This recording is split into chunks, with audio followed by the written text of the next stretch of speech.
백화점에서 세일을 하자 그야말로 조폭들이 단체로 쇼핑을 하러 왔답니다.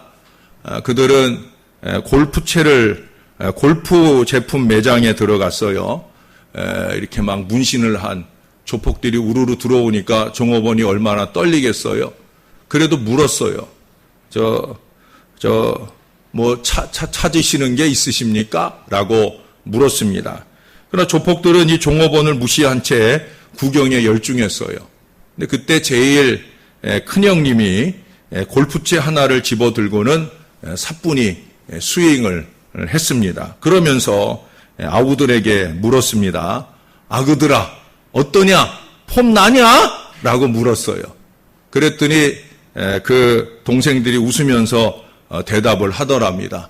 아따, 형님은 뭘 잡아도 연장 갔소! 라고 얘기를 하더랍니다.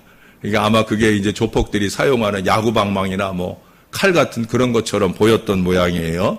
여러분, 인생이 변하지 않으면 아무리 좋은 문화용품을 안겨다 줘도 소용이 없는 거예요. 마찬가지예요. 심령이 변하지 않으면 아무리 좋은 신앙 진리라 할지라도 다 헛것이 되고 마는 거예요. 삶이 따라가지 아니하면 아무리 좋은 듯한 신앙일지라도 그것이 다 헛것이 되고 마는 겁니다. 복음이 우리 속에서 믿음이 되고 이 믿음이 우리의 마음과 삶을 바꿔놓을 수 있도록 살아내는 신앙의 노력이 있을 때 우리 하나님께서 영광을 받으시며 우리에게 복이 되고 우리가 속한 교회도 세상도 점점 살기 좋아지게 되어지는 거예요. 하나님이 저와 여러분을 왜 부르셨느냐? 그걸 위해서 부르신 거예요. 그렇지 않으면 교회 안에 있고 세상 가운데 있다 하는 이 차이만 있을 뿐이지 전혀 다르지 않은 그저 그런 연장처럼 우리가 사라지게 되고 만다는 거예요. 사랑하는 여러분, 우리는 먼저 사람답게 살아야 할 줄로 믿습니다. 그뿐 아니라 그 이상 참된 그리스도인답게 좀 살아져야 된다는 거예요. 오늘날 그리스도인들이 그리스도인답지 않아서 세상의 교회를 걱정하는 이 시대 속에서 그래도 나만큼이라도 조금씩 그리스도인다워지는 노력이 있어야 된다는 거예요. 오늘 본문은 유명한 본문이죠. 목사가 설교하기 주저되는 본문이기도 합니다. 이 본문 속의 율법사가 영생의 보증도 확신도 없는 그런 사람인 것처럼 보입니다. 그는 지식도 있어요. 재물도 있습니다. 지위도 가졌어요. 그러나 인생의 가장 중요한 영생의 진리와 구원의 복음을 모르고 있었어요. 아니, 본문에 보면은 시험하려고 했다 하지만 그 전체 내용을 보면 그는 정말 모르고 있는 것 같아요. 그래서 예수님에게 내가 무엇을 해야 영생을 얻겠습니까? 라고 질문했어요. 그는 예수님 답변에 대한 꼬투리를 잡고자 하는 그 불순한 동기에서 질문을 했는데 예수님은 지혜롭게 그 대답을 상대방에게 떠넘깁니다. 26절에 보니까 예수께서 이르시되 율법에 무엇이라 기록되었으며 내가 어떻게 알고 있느냐, 그런 얘기예요.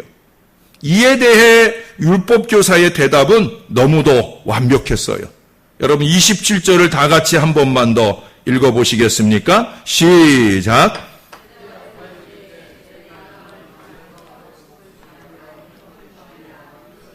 스톱.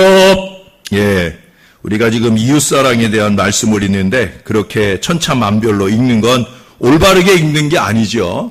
자기 잘났다고 막 읽고 그러지 마시고 천천히 한 목소리로 다시 읽겠습니다. 시작.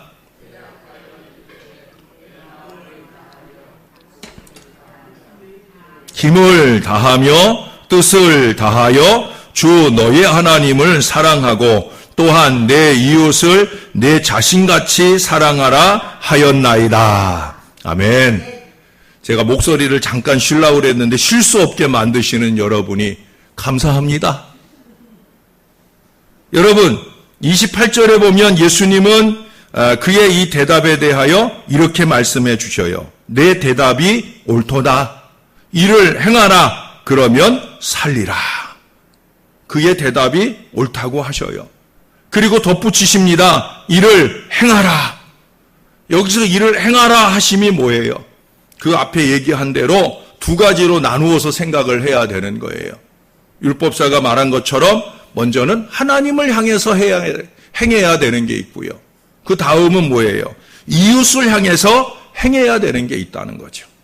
사실 영생의 문제에 있어서는 하나님을 향한 행함으로만 결정되어집니다. 우린 그것을 믿음의 신앙 고백이라고 합니다. 마음으로 믿어 의에 이르고 입으로 시인하여 구원에 이른다. 이거면은 사실은 영생의 보장을 얻는 거예요. 영생을 얻고자 하면 먼저 하나님을 사랑해야 되는 거예요. 하나님을 사랑하는 증거가 무엇입니까? 하나님을 좋아하고 하나님을 기뻐하고 하나님께 예배하고 하나님이 원하시는 그 일을 하는 것이 하나님을 사랑하는 것이 되어지는 거죠. 그 중에 으뜸이 뭡니까? 으뜸 사랑의 표현은 바로 믿음인 거예요. 우리는 예수 그리스도 하나님의 아들을 믿는 믿음으로 영생을 얻게 되는 줄로 믿습니다. 하나님이 세상을 이처럼 사랑하사 독생자를 주셨으니 이는 저를 믿는 자마다 멸망치 않고 영생을 얻게 하려 하심이니라. 아주 유명한 진리죠. 영생을 위해서는 믿어야 된다는 거예요.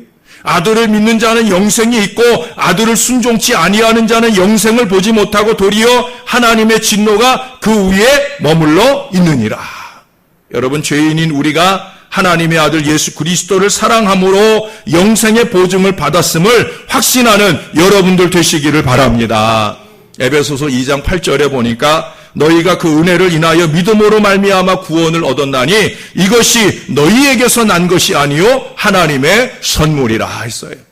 하나님께서 우리를 향한 그 사랑의 표현으로 아들 예수를 주셨고 이제 우리가 그 사랑에 대답하면 되는 거예요. 그 대답이 뭐예요? 바로 믿음이에요. 믿음의 대답, 즉 신앙의 고백을 통해 우리는 영생의 보장을 받게 되는 거예요. 하나님을 향한 사랑이 뭐냐? 믿음이에요.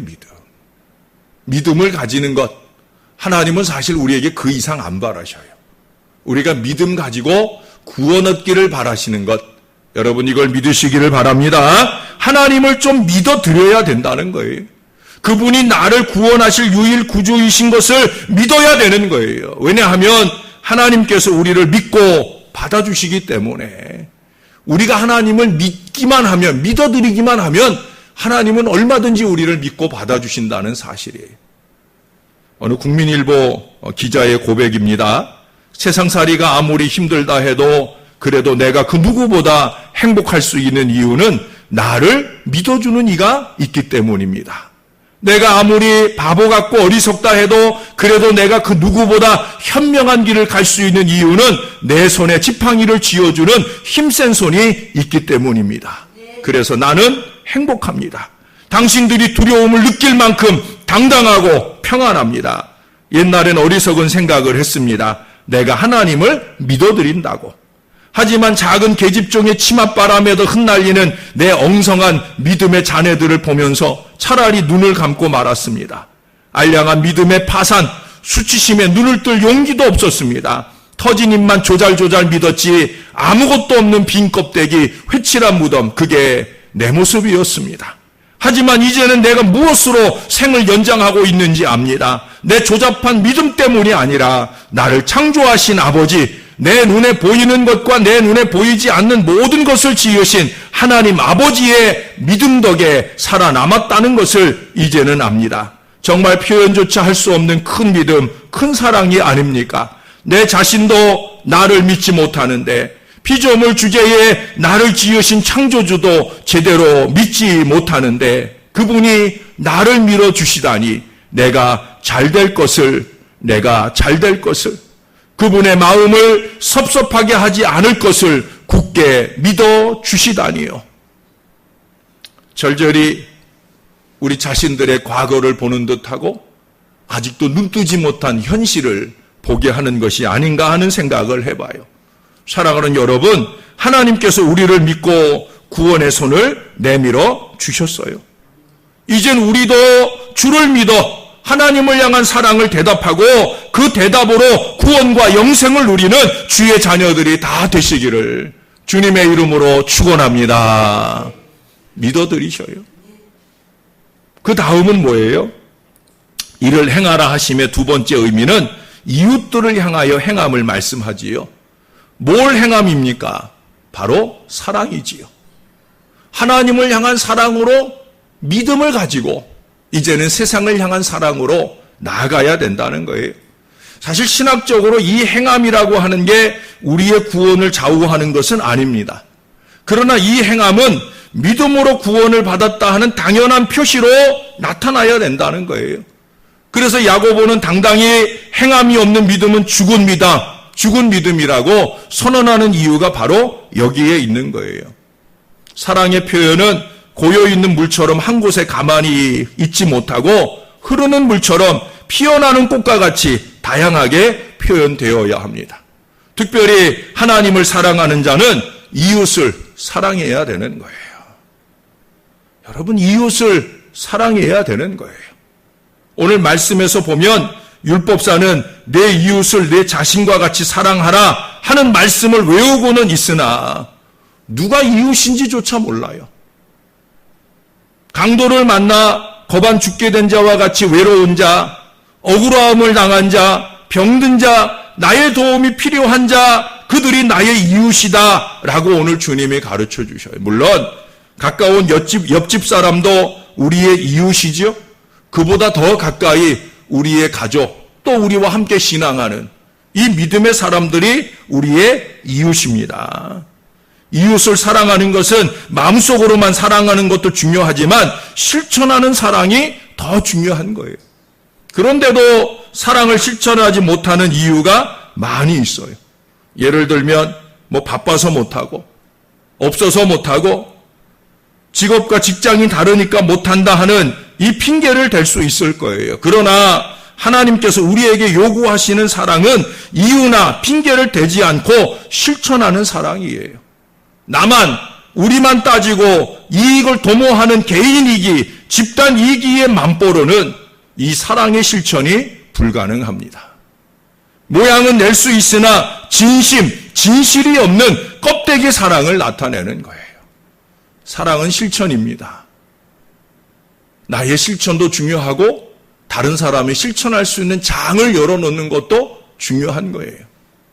중국 선교의 아버지 허드슨 테일러 선교사가 어느 날 가난한 집을 방문하게 되었어요. 그때 그의 주머니에는 2실링 6펜스밖에 없었습니다. 2실링 6펜스라고 하면 그 시기 밥 한 끼 사 먹을 수 있는 정도의 크지 않은 돈입니다. 그러나 그것이 그가 가진 재산 전부예요. 그가 찾아간 집에는 갓난아이를 아는 어머니가 몸져 누워 있었는데 그들의 상태는 하룻밤을 넘기기가 매우 힘들어 보였어요. 그는 속으로 내가 가진 돈이 3실링 6펜스라면 이 가난한 여인에게 1실링 정도는 도와줄 수 있는데, 내가 얼마든지 기쁘게 줄 수 있는데, 그런 생각을 했어요. 그리고 아기 엄마에게 한다는 말이 낙심하지 마세요. 하늘에는 자비하고 사랑이 많으신 아버지가 계십니다. 그렇게 권면을 했어요.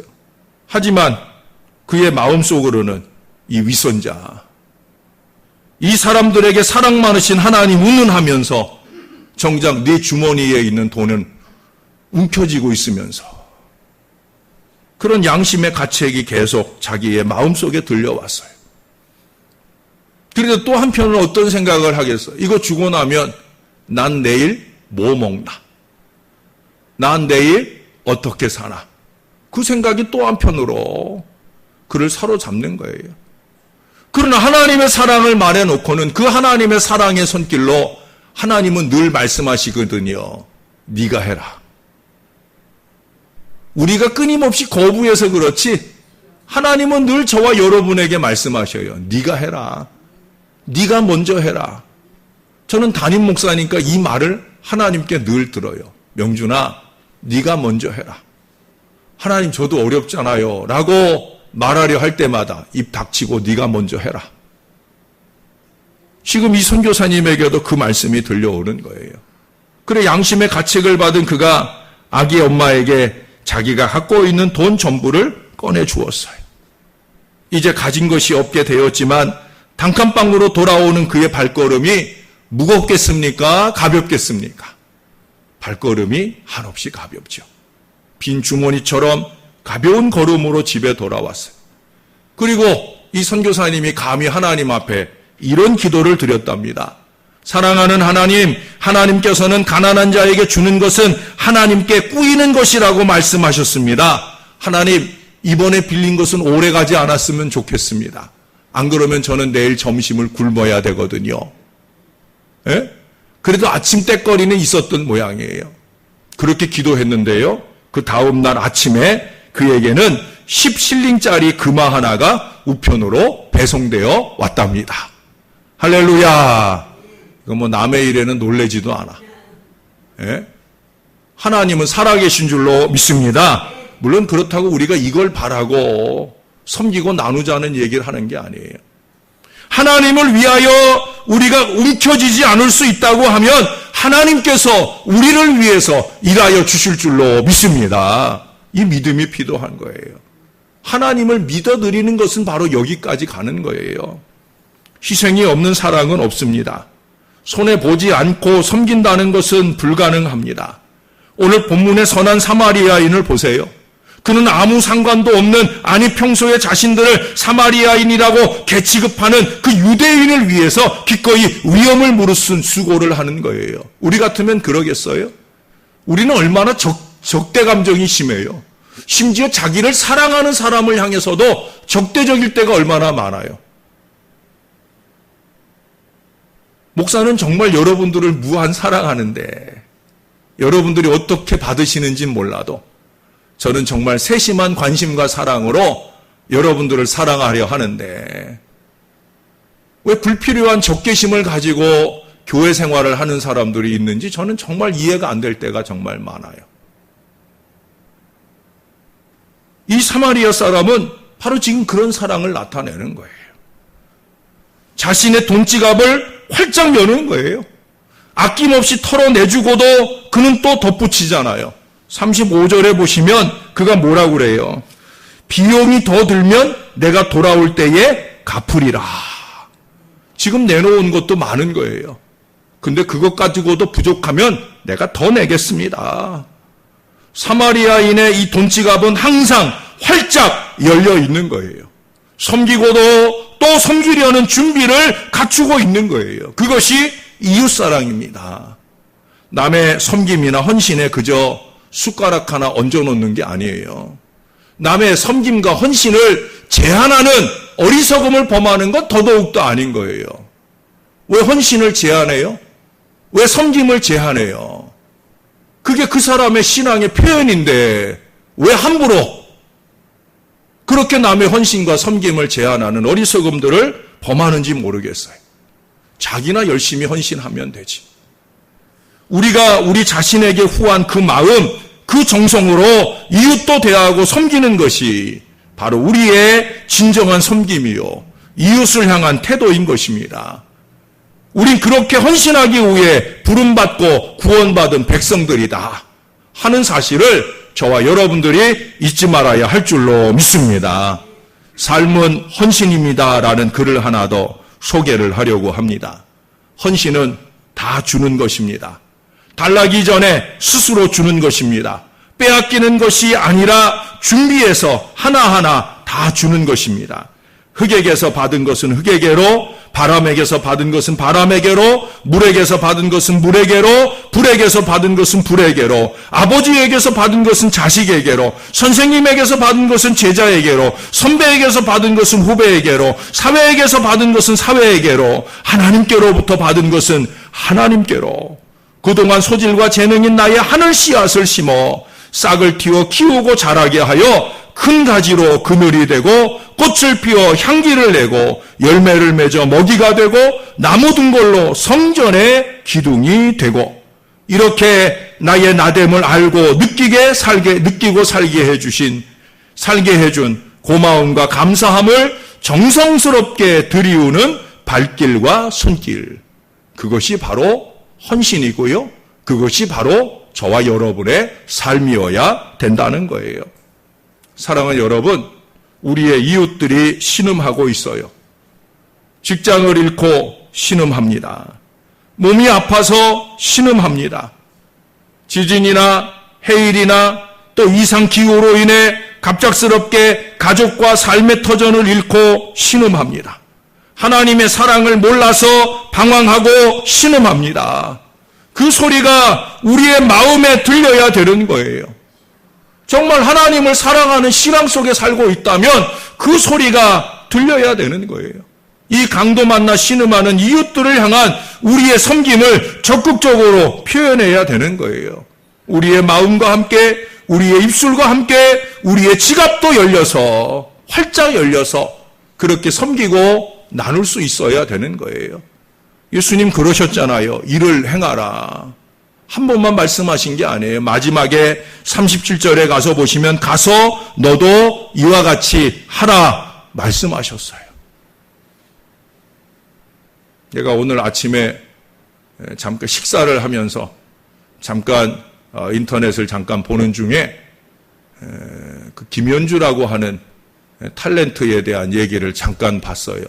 몇 장의 사진과 함께 그 기사를 읽었는데 그녀가 작년에 40%가 넘는 시청률을 기록한 재작년인가 봐요. 그때 시청률을 기록한 드라마에 성공을 하고 그러니 그 차기작에 대한 요청이 쇄도하는데도 불구하고 그것을 거부하고 그녀가 네팔로 날아갔어요.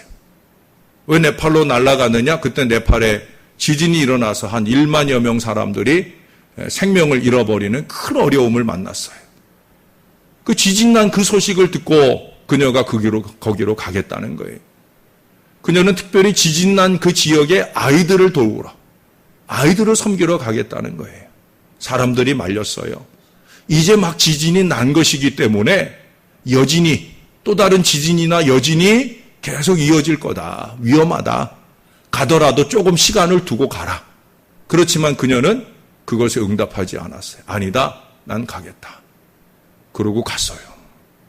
그리고 정말 간 그 다음 날 바로 그녀가 묵고 있는 숙소 맞은편에 바로 그 다음 날 또다시 7점 몇의 지진이 일어나면서 그녀가 묵고 있는 길 하나를 사이에 두고 맞은편 건물이 와르르 다 무너졌어요. 그녀도 그만큼 위험한 자리에 있는 거예요.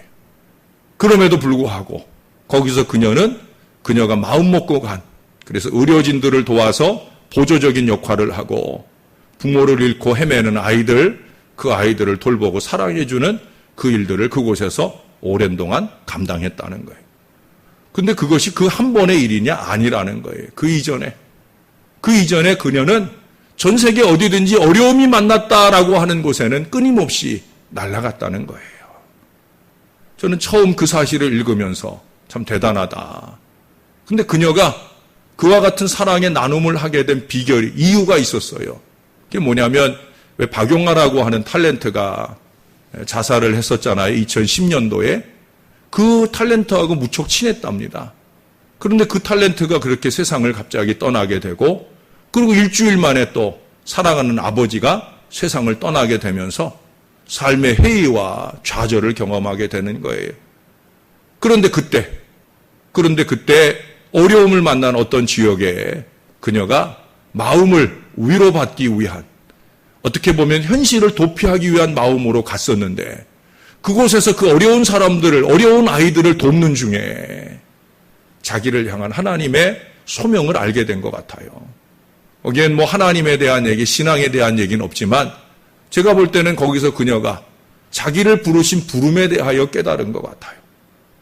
그러고 그것을 도우러 간 것이 아니라 자기가 오히려 자기의 정신과 삶이 회복되는 도움을 받은 거예요. 그러고 나서 그녀는 그 일에 열심 내기를 시작합니다. 그리고 아까 말씀드린 그와 같은 헌신의 여정을 끊임없이 이어가게 되어지는 거예요. 사랑하는 여러분, 사랑은 그렇게 때때로 목숨을 걸고라도 우리가 나눌 수 있는 사랑일 때 아름다운 거지요.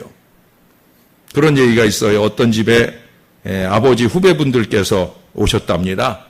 1차로 어디서 술을 잔뜩 드셨는지 이제 2차로 이 집에 오신 모양이에요. 특별히 한 분이 많이 취하셔서 아이들이 인사하는데도 무시합니다. 그래 아이들이 다시 옷을 재정비하고 힘차게 인사를 드렸더니 야, 그놈 참 씩씩하네. 그러면서 자기 옆에 데려다 앉히는 거예요. 그리고 조금 있다가 보니까 이 아저씨가 양복 주머니에서 지갑을 꺼내는 거예요. 그 아이들이 침을 꼴딱 삼키면서 드디어 왔구나.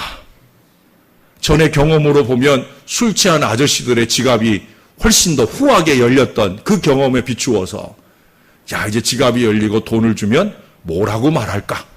이거 곧바로 받으면 좀 민망하니까 됐어요. 저 용돈 많아요. 그러고 한두 번 정도 거절하고 받아야지. 뭐 이런 생각도 하고 있었어요. 차마 지갑을 여는 걸 볼 수 없어서 고개를 푹 숙이고 있었는데 아닌 게 아니라 지갑에서 무엇인가를 꺼내가지고 이 아이의 손에 쥐어주는 거예요. 아이는 한두 번 버팅기다가 못 이기는 척하고 받았어요.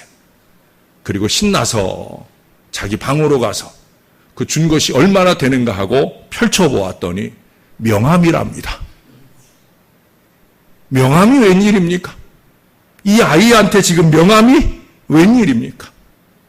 여러분, 이런 식이면 안 되는 거예요.